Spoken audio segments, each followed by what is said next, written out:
네, 좋은 밤이죠. 네, 감사합니다. 찬양을 들으면서 참 좋으신 하나님이기도 하지만 참 좋은 밤이다 그런 생각을 했습니다. 특히 이 꼬마가 좋으신 하나님을 목청껏 부르는데 감동이 됐습니다. 네. 오늘은 한 사건이 있었죠. 침수 사건이 있었습니다. 그래서 얼마 전에 그 5사람이 태평양 바다에 타이타닉 잔해를 보러 구경하러 들어갔다가 입수를 했다가 아직도 못 나왔습니다. 그분들이 거기 잠수정을 타고 심해 그 바다 속에 들어갔는데 비용이 얼마 들었는지 아십니까 혹시?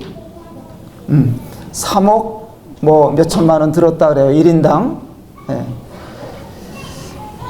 그런데 오늘 여기 수영장에서 침수하신 분들은 제가 딱 지켜보니까 1초 만에 나오셨어요. 들어가자마자 탁 나오셨는데 비용이 얼마 들었을까요? 네.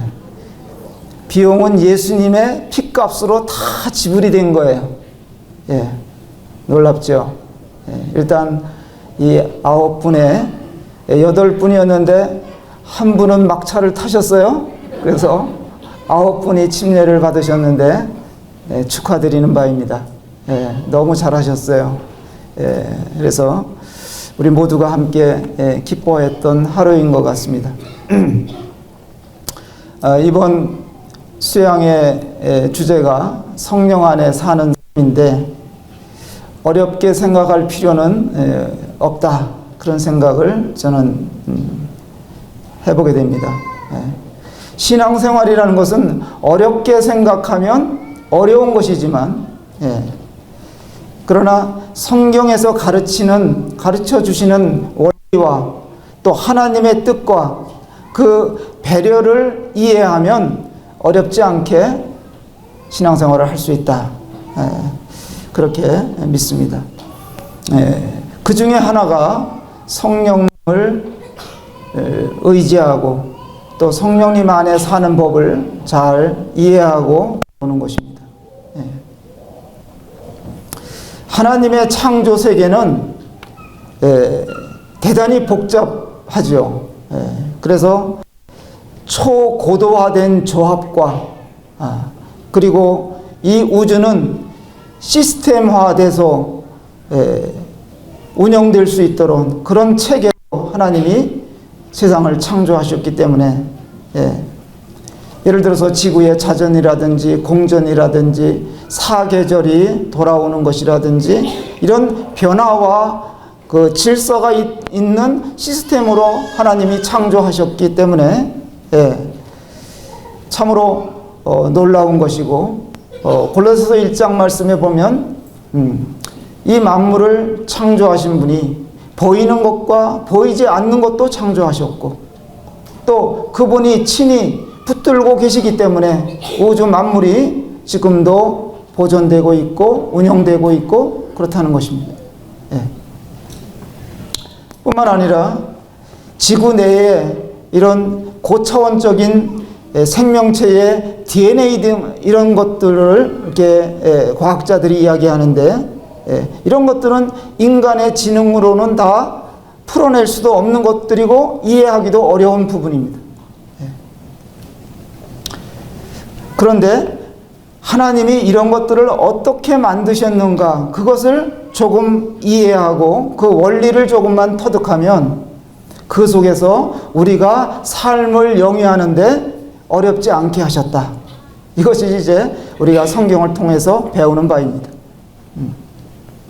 자동차를 우리가 타고 다니는데 우리는 일반적인 사람들은 자동차의 그 원리라든지 또 자동차 그 조립 공정 그런 것들을 다 이해할 수가 없어요. 그렇지만은 우리는 운전을 할 수 있단 말이죠. 예, 운전하는 법을 조금만 배우면 자동차를 타고 다닐 수가 있어요. 자동차를 통해서 아주 어마어마한 짐들도 나를 수가 있단 말이에요. 만약에 아무리 작은 차라도 옛날에 아주 작은 승용차가 뭐가 있었죠? 티코 같은 승용차라도 여러분들이 끌고 가라면 어느 정도 끌고 가겠어요? 평지에서는 줄을 매갖고 조금 끌고 갈 수 있을는지는 모르겠습니다만은 약간의 언덕길만 나온다 하면 그거는 올라가기가 어려운 것이죠. 그러나 그것을 운전하는 법을 배우면 그것을 타고 얼마든지 달릴 수 있고 그런 것을 이렇게 생각해 보게 되는 것입니다. 그래서 우리가 구원이라는 것은 내 힘으로 받는 게 아니잖아요. 예수 그리스도를 알므로 말미암아 예수 그리스도를 내가 내 마음속에 영접함으로 말미암아 우리가 구원받게 되고 이렇게 오늘같이 침례를 받고 하늘의 소망을 갖게 되고 또 그때로부터 우리들의 마음이 하나님께로 향하고 성도들이 정말 고맙게 생각이 되고 성도들을 사랑할 수 있는 사람이 된다는 거예요. 이게 얼마나 놀라운 일입니까? 그래서 신앙생활도 사실 따지고 보면 내 방법대로 노력으로 되어지는 것이 아니다 이거예요. 그렇게 하려면 차를 그냥 내가 끌고 가려고 하는 이런 무모한 짓이 될 수가 있기 때문에 성령님과 우리가 잘 소통을 하면서 성령님의 능력을 힘입어서 신앙생활을 하게 될 때 우리는 참으로 어렵지 않게 신앙생활을 기쁨으로 할 수 있다. 그런 말씀을 드리겠습니다. 그래서 초기에 제자들은 그들에게 무엇이 필요했냐면 권능이 필요했어요. 그래서 사도행전 1장에 보면 너희가 권능을 받고 그리고 움직이라고 주님이 말씀하신 거예요. 그래서 주님은 그 제자들에게 주님에 대해서 증거하는 임무를 주시면서 성령님이 오실 때까지 기다리라 그랬다는 것이죠. 이 적대적인 믿는 자들, 그리스도인들을 적대하는 이 세상에서 그런 세상을 상대하는 데 있어서 우리 힘으로 되겠느냐는 거예요. 사실 따지고 보면 주님의 제자들이라고 하는 사람들이 그렇게 변변한 사람들이 아니었잖아요. 세상적으로 두각을 나타내는 그런 인물들이 아니었지만은 그들이 세상을 바꿔놨어요. 놀라운 일이 아닙니까? 범인에 불과한 어부와 같은 사람들이 세상을 변화시켜놨다는 거예요. 이 베드로 같은 사람은 주님을 버리고 도망했을 뿐만 아니라 다른 제자들도 다 마찬가지죠. 베드로는 부인했고 다른 제자들은 다 도망했고 이런 사람들인데 그런 사람들이 성령의 능력을 입고 나니까 얼마나 놀랍게 변화가 됐습니다.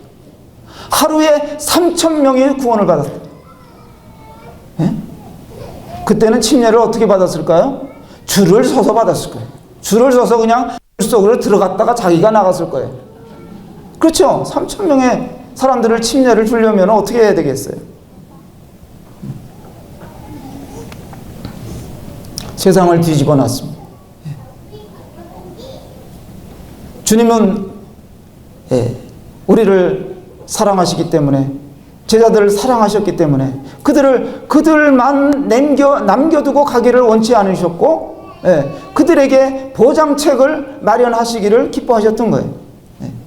이렇듯 우리들에게도 오늘날까지 이 성령님께서 세상에 임하신 이후로 떠나지 아니하시고 모든 믿는 자들 속에 들어오셔서 그래서 우리는 주님을 믿는 순간 성령님이 내 안에 오시는 것일 뿐만 아니라 또 우리가 성령 안에 살게 된 거고 우리가 그리스도 안에 살게 된 것이라는 것이죠. 그래서 성령 안에 사는 삶이 되면 세상을 이기고 풍성한 열매를 맺고 복음을 전할 수 있는 능력을 주님이 주신다는 것을 기억하면서 오늘은 이전에는 로마서 8장에 가서 말씀을 좀 나누도록 이렇게 하겠습니다. 로마서 8장을 좀 열어 주시죠.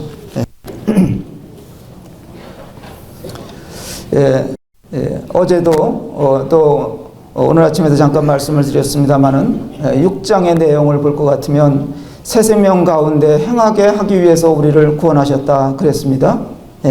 또 죄의 종로로 타지 않게 하시기 위해서 저희들을 부르셨어요. 또 7장 내용을 되뇌어 보면 그리스도인의 삶을 가장 고통스럽게 하는 것이 바로 누구냐? 나라는 거예요. 내가. 그래서 7장에 보면 내가라는 이런 단어가 30번 정도가 기록이 돼 있어요. 근데 거기에 성령님은 한 단어도 안 나오는 거예요. 7장에는. 그런데 8장에 들어오니까 성령님에 대한 언급이 시작이 된 거예요. 그것이 성령이 중심 단어로 8장에 기록이 됐습니다. 그래서 우리를 조련하시는 하나님은 영적 성숙과 승리의 삶을 사는 놀라운 방법을 여기 8장에서 가르쳐 주시고 있다. 이렇게 보여집니다. 그러면 8장 중에서 가장 유명한 구절을 뽑으라면 여러분들은 몇 절을 택하시겠어요? 8장에서 28절과 29절. 찾으셨으면 한 목소리로 우리 한번 읽어보고 시작하도록 하겠습니다. 시작. 우리가 알거니와 하나님을 사랑하는 자 곧 그의 뜻대로 부르심을 입은 자들에게는 모든 것이 합력하여 선을 이루느니라. 하나님의 미리 아신 자들을 또한 그 아들의 형상을 본받게 하기 위하여 미리 정하셨으니 이는 그로 많은 형제 중에서 맏아들이 되게 하려 하심이니라. 너무나 유명한 구절이고요. 우리가 이 구절을 모르는 바 아니죠. 그래서 오늘 제목은 작품은 합력에서 나온다. 이렇게 제가 붙여봤어요. 제 취미가 몇 가지가 있는데요. 물론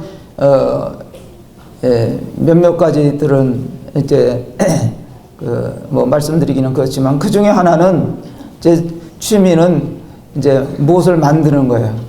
그것도 나무로 목공을 취미로 만들기를 즐거워합니다. 왜 그렇게 됐느냐?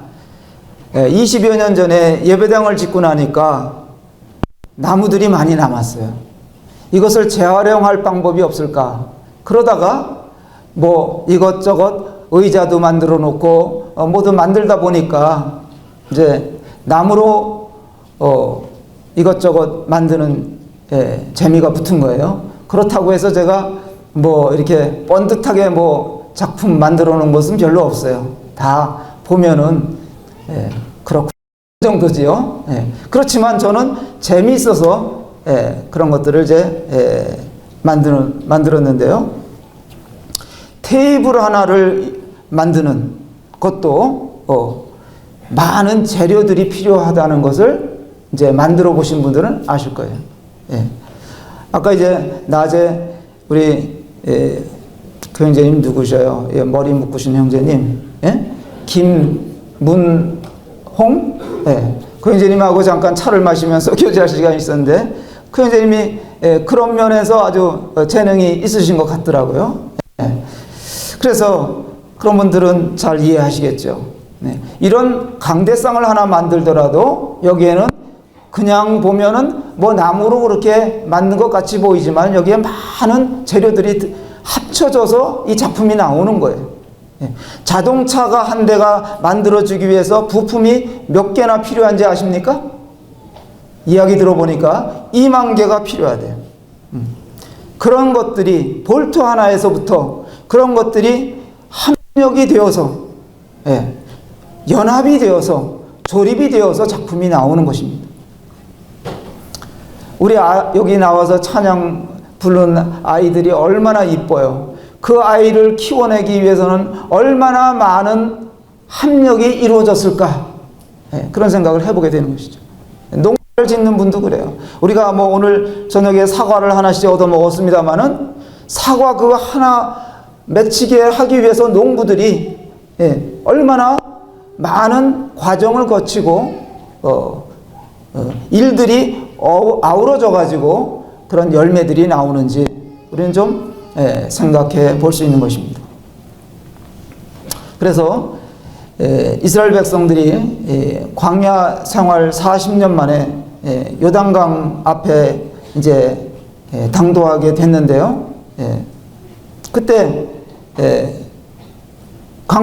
요단강을 건너가야 되는데 마침 그때 이 곡식이 익어가는 철인데 그때는 이 요단강물이 아주 만수위가 되는 거예요.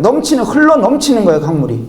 그런 시기인데 그들이 거기를 건너가야 되는데 선뜻 들어설 수가 없는 그런 상황이었죠. 사람들은 구경을 좋아하는데 3대 구경이 있어요. 하나는 쌈 구경, 하나는 물 구경, 또 하나 뭐 있죠? 불 구경이 있다 그래요. 물이 넘실대면서 내려가는 것도 장관이란 말이에요. 그런데 우리 종종 홍수에 대한 이런 경험을 하잖아요. 홍수가 나면, 뚝이 터지면 큰 물난리를 겪고 인명피해, 재산피해 말할 수 없이 겪는 거잖아요. 그런데 이렇게 우리가 신앙생활을 하다 보면 세상 물결이 막 넘쳐 들어오는 거예요. 나한테도 들어오고 모임에도 들어오고. 그러면 옛부터 무슨 말이 있냐면 물은 뭘로 다스린다? 뚝으로 다스린다. 그런 말이 있어요. 뚝을 잘 쌓아야 되는 거예요. 그러면 우리가 영적 신앙생활을 하는 데 있어서 세상 그 물결을 막아내는 것은 뚝밖에 없는, 이 뚝이 뭐냐? 저는 말씀이라고 생각하는 거예요. 하나님 말씀밖에 없는 거예요. 그래서 이스라엘 백성들이 겁이 나가지고 말이죠. 이 강을 건너지 못하고 이렇게 멈칫멈칫 할 수밖에 없었던 것이죠.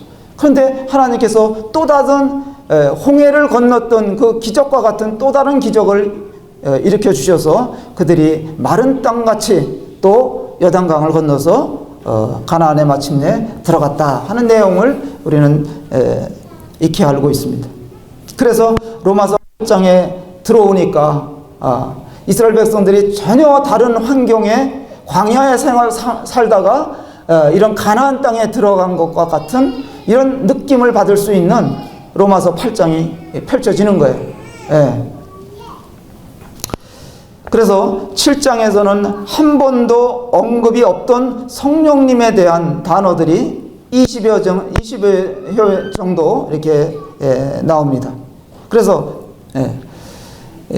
7장은 내가라는 단어가 반복되면서 이것을 기록한 분의 한숨 소리가 들리는 듯 하지만 또한 우리가 구원받고 나서도 우리들의 삶에 그런 마음의 고통이나 한숨이 없느냐 이거예요. 얼마든지 우리 그리스도인들도 믿는 자들도 그럴 수 있다. 제 경험상 그렇습니다. 때로는 육신이 일어날 때가 있고요. 아까 찬양 인도하시는 분이 그랬잖아요. 어떤 형제 마주치기 싫어서 화장실로 간 적이 있었다고 솔직한 고백했잖아요. 우리가 그런 자들이에요. 통제가 안 되는 일 때문에 넘어지고 깨지고 엉망일 때가 제 자신도 너무 많았다는 것을 고백드릴 수밖에 없습니다. 그런데 지금부터 삶의 활력과 또 유쾌함을 통해서 이 무거운 짐을 가볍게 하는 것에 대해서 말씀을 드리겠습니다. 그래서 첫 번째 포인트로는 최고의 변호자와 합력을 해야 된다 그 말씀을 드리겠습니다.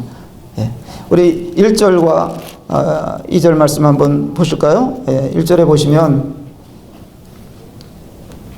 그러므로 이제 그리스도 예수 안에 있는 자에게는 결코 정죄함이 없나니 이는 그리스도 예수 안에 있는 생명의 성령의 법이 죄와 사망의 법에서 너를 해방하였음이니라. 정죄함이 없다. 이게 이제 어떤 분은 이야기하기를 법정 용어다 그렇게 얘기를 해요. 이게 정죄. 만약 여러분이 법적 소송을 당했다면 여러분 심경이 어떠시겠어요? 그 압박은 이루 말할 수가 없는 거예요. 제가 경험해 봤어요. 소송을 당해 봤어요. 예배당을 짓는데 거의 완공되는데 마지막 이제 벽돌을 쌓고 빨간 벽돌을 쌓고 그 사이에다가 줄 넣는 거 있어요. 하얀 시멘트로 이 공사를 업자한테 맡겼어요. 그때 돈 230만 원에 맡겼어요. 그리고 이제 그 발판을 다 만들어 주고 했는데 주일날 예배 드리고 주일날은 우리가 일을 안 했거든요. 일꾼들도 안 왔어요. 근데 이것은 업자한테 주다 보니까 그 사람이 다른 데 가서 일하다가 시간이 남으니까 우리 예배당에 와서 오후에 가보니까 작업을 시작한 거예요. 그랬는데 이 업자가 다른 인부들을 일을 시키면서 그 시멘트를 2층에 그 발판에다가 올려주다가 떨어졌어. 발판이 부러지면서 한꺼번에 시멘트를 네 포를 쌓는 바람에 그 발판이 약해서 부러지면서 1층으로 떨어진 발목이 부러졌어. 그러니까 큰 사건이 일어난 거잖아요. 근데 저는 처음에는 나는 그 업자에게 이것을 띄워준 거니까 우리가 무슨 책임이 있겠느냐 그랬는데 이 사람이 나중에 소송을 걸었어. 소송을 걸었는데 법원에서는 어떤 판결을 했냐면 주인이 건축주가 그물도 쳐줘야 된다. 그거 안 쳐줬기 때문에 일부분의 책임이 있다. 이렇게 나왔어. 그러면서 뭐 호프만식 계산법이라는 것이 있어요. 그런 것을 통해서 이 사람이 그 당시에 엄청난 액수의 돈을 요구한 거예요. 근데 우리는 건축이 다 끝나갈 무렵에 돈이 한 푼도 없는 상황. 거의 바닥이 났어. 그래서 이 소송을 대항을 하는데 변호사를 사고 싶은데 돈이 없어요. 그래서 이제 그냥 법무사 사무실 다니면서 저 혼자 씨름을 하면서 그 소송을 이제 이어가는데 참 그 압박이 법정에 쓴다는 그 압박이 대단한 경험을 했습니다.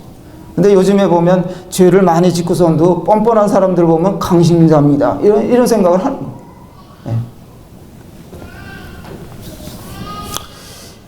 거예요. 여기 그리스도 예수 안에 있는 성령의 법. 성령님이 오신 이후로 성령님은 내 안에 계시면서 우리를 도우시는 분으로 계신다. 이게 얼마나 놀라운 일입니다. 그분이 나를 변호해 주고 계신다. 변호사로 오셨다. 그런 의미가 되겠습니다. 가장 신비스러운 일은 우리가 성경을 보면서 예수님을 믿고 나서 생각해 보니까 창조주께서 하나님이신 그분이 성육신하셔서 인간 세상에 오셨다. 이게 너무 놀라운 거예요. 여러분들의 이성으로 이해가 되십니까? 안 되잖아요. 어떻게 그럴 수가 있겠냐. 우리가 그건 뭐와 같으냐면 이 개미가 되는 거와 똑같은 거예요. 그거보다 더한 거예요. 그런데 또 하나는 그 삼위 중에 한 분이신 성령님이 믿는 자 안에 오신다. 이것도 쉽게 이해하기 어려운 일이고 그렇습니다마는 사실이죠. 그래서 여기 8장 16절을 한번 보시겠습니다. 16절에 보시면 성령이 친히 우리의 영과 더불어 우리가 하나님의 자녀인 것을 증언하시나니. 우리는 믿는 자들은 우리가 하나님의 자녀라는 것을 강력하게 변호해 주시는 증인이 되시는 변호자가 생긴 것이다. 이보다 더 강력한 증거는 없는 것이다. 이 능력 있는 분이 우리를 변호해 주신다. 이건 대단한 파워예요. 형사사건에 있어서 민사는 모르겠습니다만은 제가 아는 한 형사사건에 있어서는 그 중대한 범죄일 경우에는 그 사람이 변호사를 살 능력이 없을 때 국선 변호사를 무료로 변호해주는 국선 변호사를 정부에서 제공을 해줘요. 그런데 이 국선 변호사를 대부분 그 피의자들이 그렇게 신뢰를 하지 않습니다. 변호사라고 할 것 같으면 모든 절차를 다 이렇게 법정 절차를 도와주는 일을 해야 되는데 변호사가 뭐 때문에 그런 일을 할까요? 돈이 생겨야 잘하는 거예요. 세상 변호사들은. 그러니까 그냥 국선 변호사, 정부에서 대주는 약간의 비용을 받고 변호를 해주려니까 그게 마음에 성에 차지 않을 수가 있어요. 그래서 국선 변호사 뭐 별로 인기가 없다시피 한 현실이 그렇습니다. 그런데 성령님이 하시는 일이 뭐냐? 16절 말씀 보면 우리가 하나님의 자녀인 것을 다 증명해 내시는 거예요. 이 성령님의 증거만 하더라도 우리는 확실한 거예요. 그 다음에 26절에 보면 이와 같이 성령도 우리의 연약함을 도우시나니 우리는 마땅히 기도할 바를 알지 못하나 오직 성령이 말할 수 없는 탄식으로 우리를 위하여 친히 간구하시느니라. 그러니까 성령님이 또 하시는 일은 우리의 합당한 기도를 도우시는 거예요. 우리들의 약점이 뭡니까? 기도를 잘 할 수가 없어요. 합당한 기도를 잘 못한다 그 얘기예요. 기도한다 그래야 그저 주님한테 나를 위해서 뭐 달라는 기도는 잘하죠. 급하면 급할수록. 그러나 하나님의 뜻에 부합되는 그런 기도는 우리가 잘 할 수 없는데 성령님이 그런 것들을 도우신다는 거예요. 그 다음에 14절 말씀 보실까요? 14절에 보시면 무릇 하나님의 영으로 인도함을 받는 사람은 곧 하나님의 아들이라. 너희는 다시 무서워하는 종의 영을 받지 아니하고 양자의 영을 받았으므로 우리가 아빠 아버지라 하고 부르짖느니라. 그래서 이제 믿는 자들은 성령 안에 사는 법을 터득하며 하나님의 자녀로서 이렇게 호흡을 맞춰가는 생활을 이제 할 수 있게 된 것이에요. 이게 굉장히 중요하다.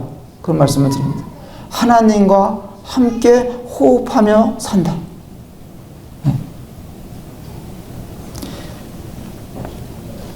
고래가 바닷속에 살지 않습니까? 근데 고래는 숨을 쉬면서 물 위에 올라와서 호흡을 하면서 그리고 사는 동물이에요. 물속의 동물이에요.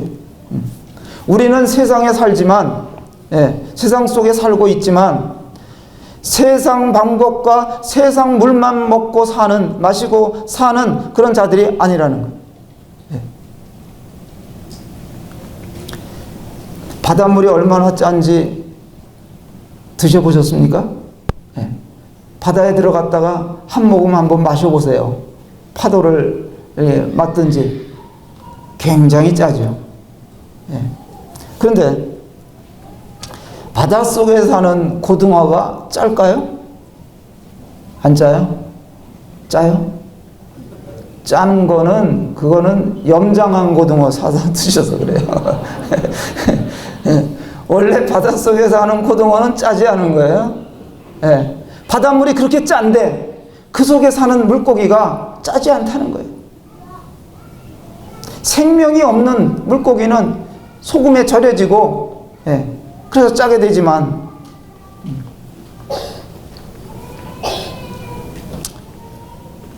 우리는 이 세상에 살면서 오늘 침례 받으면서 찬송 부른 것, 그 가사도 이제 보면은 우리는 세상에 살면서 하늘의 영광을 맛보며 산다. 예. 그런 내용이 있죠. 예. 17절 말씀 보겠습니다. 자녀이면 또한 상속자 곧 하나님의 상속자요 그리스도와 함께한 상속자니 우리가 그와 함께 영광을 받기 위하여 고난도 함께 받아야 할 것이니라. 예. 우리는 우주의 주인이신 하나님의 후사들이죠. 상속자들이다 이런 얘기.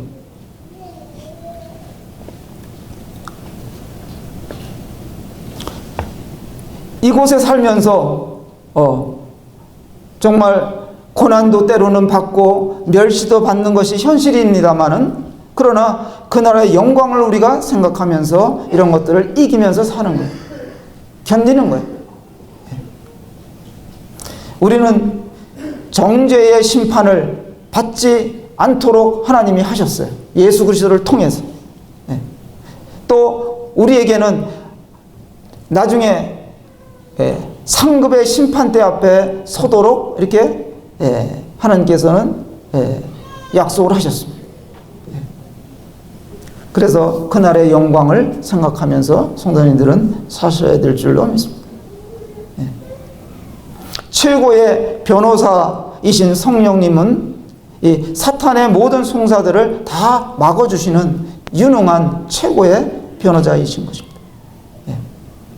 그래서 우리 혼자면 얼마나 힘든지 몰라요. 이길 수가 없어요. 그래서 합력이 중요하다. 그런 말씀을 이제 들을 수가 있는 것입니다. 이어서 또 그 28절, 29절의 말씀 있는 대로 말씀을 더 드리면 일하는 것은 이렇게 합력이 중요한 거고 이런 합력을 통해서 일이 완성이 되고 조화를 통해서 작품이 이루어진다 하는 것을 말씀을 드립니다. 함께 일할 때 즐겁고요. 더 효과적이죠. 옛날에 농사할 때 농사를 옛날에는 혼자 짓지 않았어요. 모내기를 하더라도 혼자 안 했어요. 동네에서 뭐 했죠? 품앗이 했어요. 그죠? 돌아가면서 힘을 합쳐서. 우리는 이렇게 합력을 통해서 연합을 통해서 이루어지는 실제적인 일들이 뭐가 있을까요? 우리 이 신앙생활을 하면서 실제적인 일들은 복음 전하는 일, 이거 합력이 없이는 안 되는 것이잖아요. 교회 생활하는 거, 그 다음에 승리의 생활하는 거, 이런 것도 다 합력이 필요한 것들입니다. 이것은 첫 번째로 이제 전도에 대해서 좀 말씀을 드릴까요?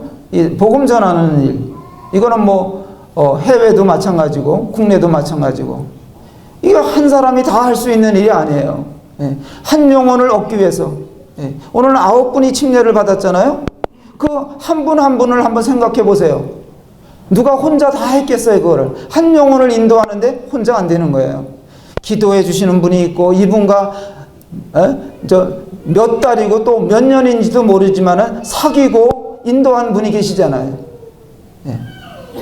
또 이 복음 전하는 것은 여러 가지가 맞아 들어가야 되는 거예요. 그분의 마음이 또 준비되어야 되는 거고 전하는 분이 또 잘 전해줘야 되는 거고 그래서 어떤 분이 복음을 이렇게 풀어주고 나서는 내가 이 영혼을 뭐 5분 만에 땄다, 10분 만에 땄다, 그렇게 얘기할 수 있는 그게 아니거든요.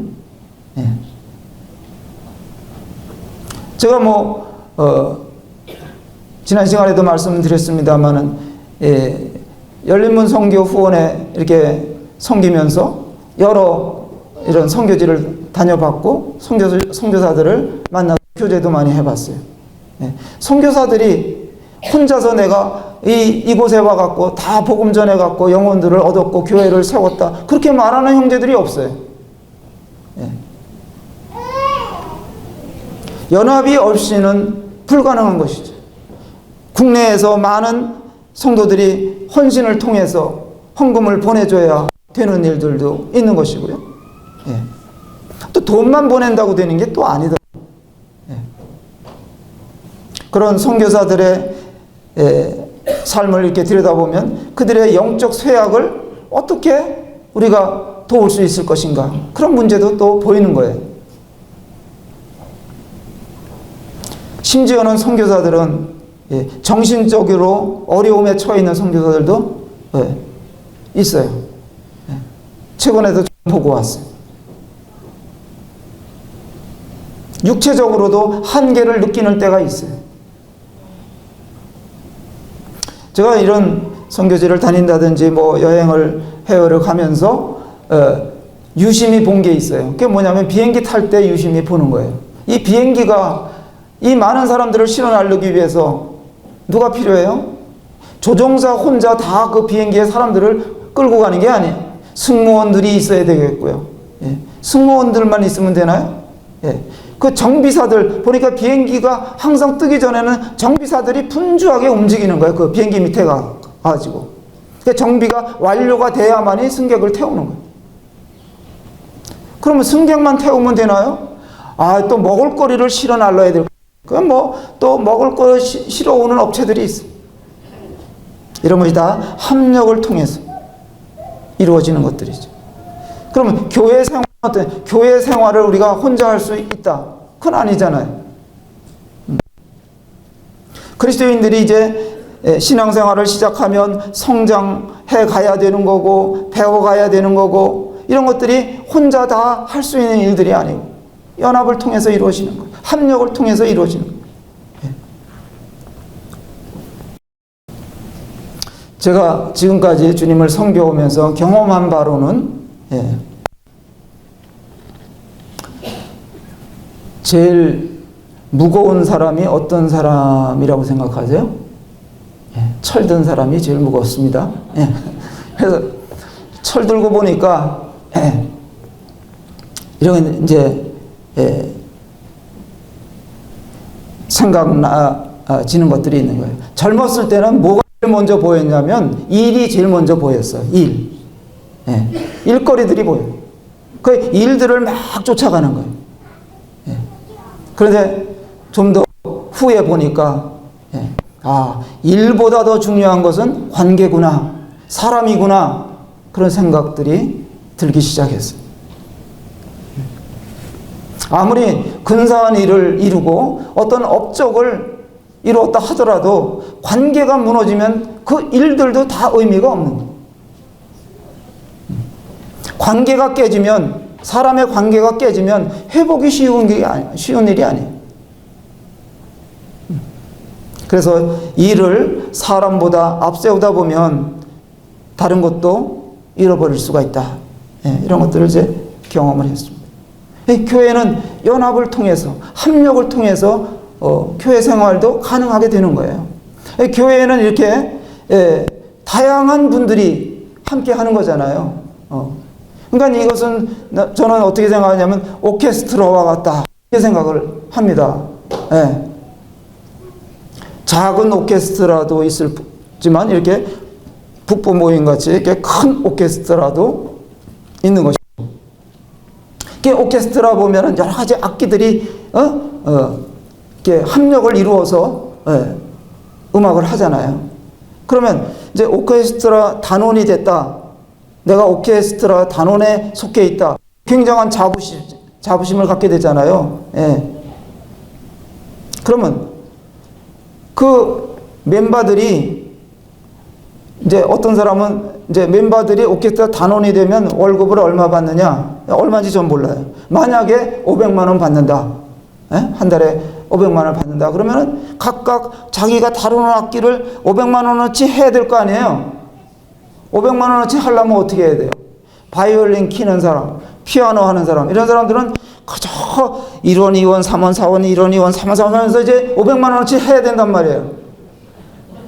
그런데 가만히 보니까 냄비 뚜껑 같은 거 한번 꽝 치는 사람이 있어요. 예? 그 사람 한 번에 50만 원이야.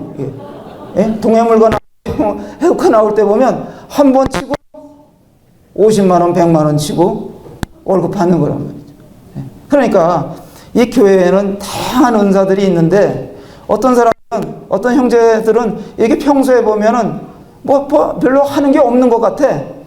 그런데 어쩌다가 한 건씩 하는 게 있단 말이에요. 그분은 그 심벌주 치는 거야.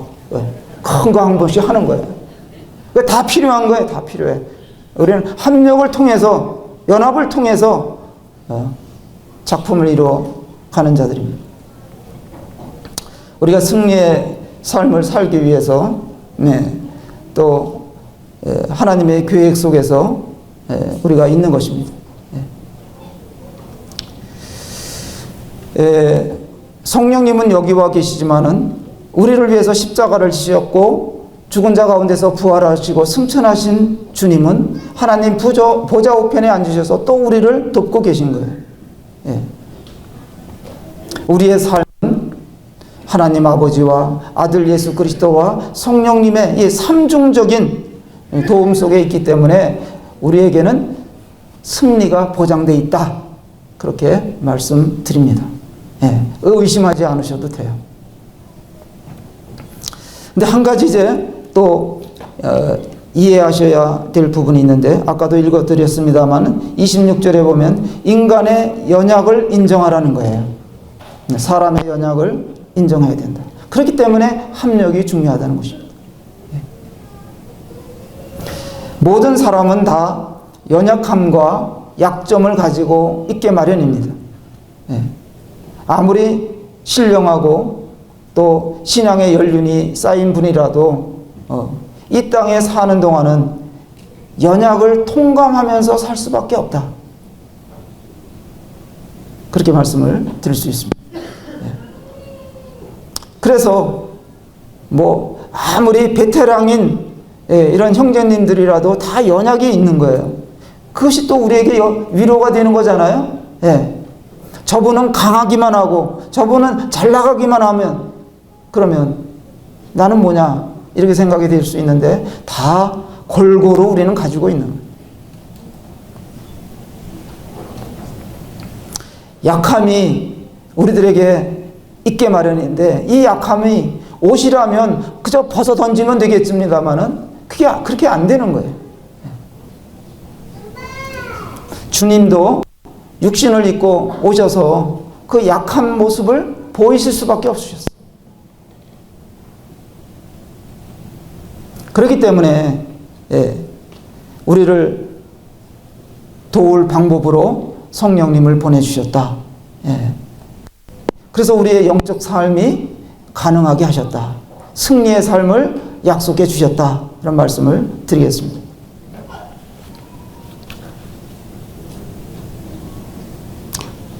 혹시 제가 몇 분에 시작한지 아십니까? 잊어버렸네요, 제가. 어쨌거나 결론을 조금 이제 맺는 게 좋을 듯 싶습니다. 오늘 뭐 물에도 들어갔다 오시고 피곤하실 텐데 빨리 끝낼수록 좋겠죠? 눈치 없는 강사가 제일 문제예요. 결론적으로 말씀드려서 강력한 우리는 그 법적 도움의 변호자로 성령님과 함께 합력해서 우리의 삶을 살아낼 수 있다. 이것이 놀라운 비밀 중에 하나입니다. 누가 우리를 볼 때, 세상 사람들이 우리를 볼 때, 저 사람은 아주 대단한 변호사를 데리고 있어? 그렇게 보겠느냐는 거예요. 세상 사람들은 모르는 비밀이에요. 근데 우리는 안다 이거죠. 예. 우리는 성경 말씀을 통해서 보니까 너에게 최고의 변호자를 내가 붙여놨다 말씀하는 거 아니겠습니까? 다른 말로 하면. 예. 그러니까 여러분들 자부심을 가지셔도 돼요. 신앙생활을 자부심 갖고 하는 거예요. 예. 그래서 하나님은 나의 구원을 위해서 모든 것을 또 결합해서 역사하신 것이다. 나는 몰라. 내가 어떻게 구원받게 됐는지 그 배경에 대해서 나는 몰라요. 근데 하나님은 성경에 보니까 창세전부터 계획이 있으셨다는 거예요. 그럼 그런 과정 속에서 어떠한 일들이 일어났고 나는 일일이 기억하지 못하고 알 수도 없는 일들이지만 하나님 측에서는 이것들이 다 계획 가운데 일어난 일들이다. 그러니까 여러분들은 보통 분들이 아닌 거예요. 한 분 한 분을 따져볼 때. 예.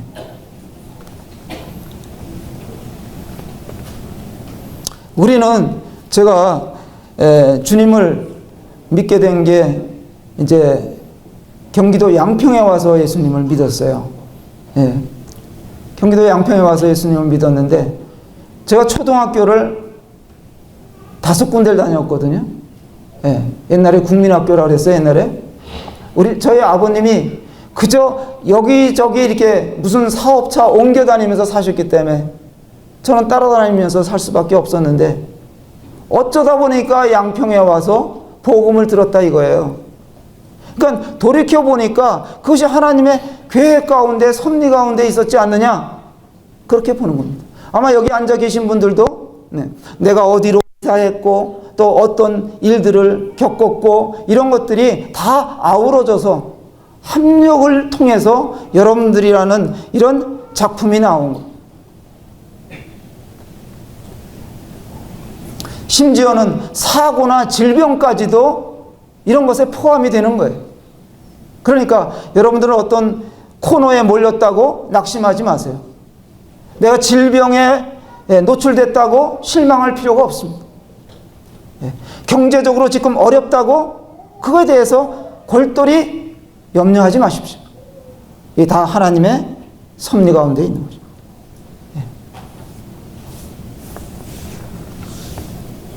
또 하나는 주님의 부르심의 목적은 우리를 하나님의 아들의 형상으로 닮게 하기 위해서 우리를 부르셨습니다. 그 말씀에 여기 있잖아요. 예.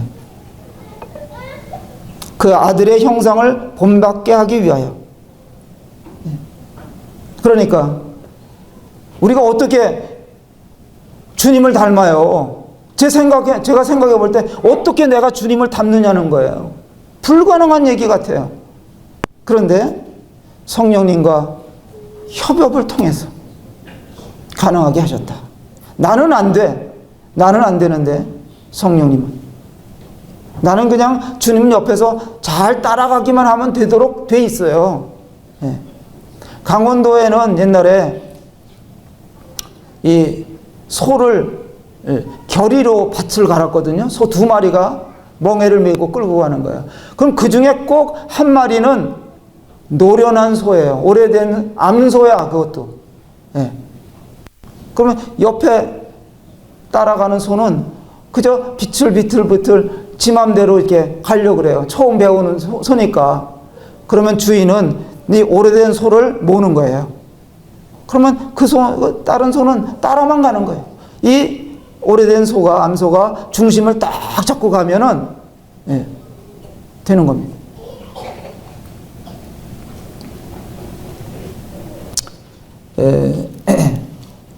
여기 28절에 보시면, 우리가 알거니와 이렇게 돼 있어요. 우리가 알거니와. 안다 그랬어요. 우리가 안다. 세상이 모르는 것을 우리가 알고 있다. 세상은 장차 영혼 속에 일어날 일들을 모르지만, 그렇기 때문에 세상 사람들은 영원한 것을 모르기 때문에 일시적인 것에 매달려 살지만, 그런 이야기예요.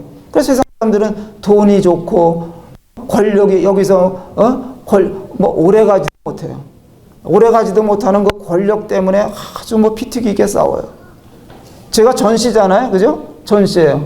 근데 이제 과거에 전두환 그분이 대통령이 딱 됐을 때 저희 외삼촌이 옆에 같이 계셨었는데, 야, 너 집에 왕이 났다 그러더라고요. 그래서 나도 전시 집안에 왕이 났구나, 대통령이 있구나. 내가 전시하는 게 자랑스러워, 슬그머니 질라 그래. 근데 이 양반이 나중에 백담사로 들어가더라고요. 야, 이거 아무것도 아니구나, 아무것도 아니고. 예. 사람들은 그냥 잠시뿐인 그런 것에 매달려 산다 이거예요. 예. 우리는 세상 사람들과 똑같은 몸을 가지고 살고, 그 똑같은 몸으로 우리도 고난도 받고 또 질병도 겪고 실패도 어려운 일들도 만나지만, 모든 것은 선을 이루기 위함이라는 것을 우리가 알고 있습니다. 좋은 하나님 찬양 들으셨잖아요. 좋은 하나님, 좋은 일을 위해서, 선한 일을 위해서, 모든 것은 우리를 위해서 합력이 되도록 하나님께서 설계하시고 계획하시고 이루어 가시고 있다, 이런 말씀을 드립니다. 세상에는 선한 것이 없어요. 좋은 것이 없습니다. 구원받은 자라도 세상을 살아가면 날마다 이게 청명한 하늘만 보고 사는 게 아니에요. 그럼에도 하나님을 사랑하는 자들은 불만이 없고, 우리는 교회 생활을, 또 성도들과의 교제, 또 예배, 이런 것들 다 기쁨으로, 감사함으로 이것을 이루어가면서 사는 것입니다. 한 말씀만 좀 더 드려야 되는데, 자꾸 이제 오늘 침례식 생각이 나서 이제 물속에 들어가는 생각이 자꾸 떠오르는데요. 이 잠수함을 처음 만들었을 때 그런 얘기 들었습니다. 잠수함을 처음 만들고 나서 바닷속에 집어넣으니까 이게 이제 조금만 내려가면 수압처럼 이게 찌그러지더래요. 잠수함이 찌그러지더래요. 그래서 이제 그 심해 물속에 들어가면 뭐 1m 들어갈 때마다 뭐 1톤의 압력을 받는다 그래요. 그래서 그것을 대응할 수 있도록 나중에 든든하게 만들었는데, 어떻게 만들었느냐? 바깥에서 압력이 가해지는데 속에서도 그와 똑같은 압력을 불어넣는 장치를 만드는 거예요. 그래야 이거 찌그러들지 않도록 그렇게 하신 거예요. 그렇게 만든 거예요. 바로 그리스도인들에게 하나님께서, 우리 세상으로부터 압력이 대단하잖아요. 그러니까 세상을 사랑해서 가는 사람들도 있고, 시험당해서 나가 떨어지는 사람들도 있고, 찌그러지는, 물속에 들어가서 찌그러진 그런 깡통같이 되는 그리스도인들도 나온단 말이죠. 그런데 하나님께서 우리 안에 성령님을 넣으셔서 그 압력을 대항할 수 있도록 하셨다는 거예요. 이게 놀라운 원리입니다. 이것을 성도들이 아시면 우리는 세상의 압력을 두려워하지 않고 잘 잠수할 수 있고 세상 속을 살아갈 수 있는 것입니다.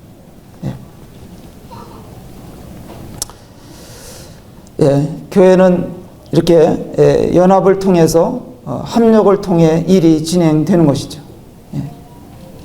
교회가 서면 나도 서는 것이고, 우리가 합력하면 세상을 상대하기가 너무 쉬운 것입니다. 사탄이 노리는 것은 우리가 성령과 함께하지 못하도록, 성령에 대해서도 잘 모르도록, 간과하도록 이렇게 자꾸 유혹을 하는 것입니다. 아마 서울 북북교회는 이와 같은 것들을 잘 이렇게 아시고, 또 협력이 잘 이루어져서 모두가 교회적으로나 성도들 개인적으로나 승리하는 삶을 이렇게 누릴 수 있으리라, 이렇게 기대하게 됩니다. 여기까지 하겠습니다. 네, 기도하겠습니다. 아버지 하나님, 이 밤에도 저희들에게 좋은 밤을 허락해 주셔서 감사를 드립니다. 이와 같이 성도들이 함께 모여서 교제하며 주님을 찬양하며 또 하나님 말씀 앞에 우리 자신들을 내려놓고 이렇게 좋은 시간을 갖는 이런 기회를 허락해 주신 것에 감사를 드립니다. 오늘도 저희들이 로마서 8장을 통해서 약간의 교훈을 받게 하신 것에 감사를 드리옵고 이 모든 말씀 우리 주 예수님의 이름으로 감사하며 기도합나이다. 아멘.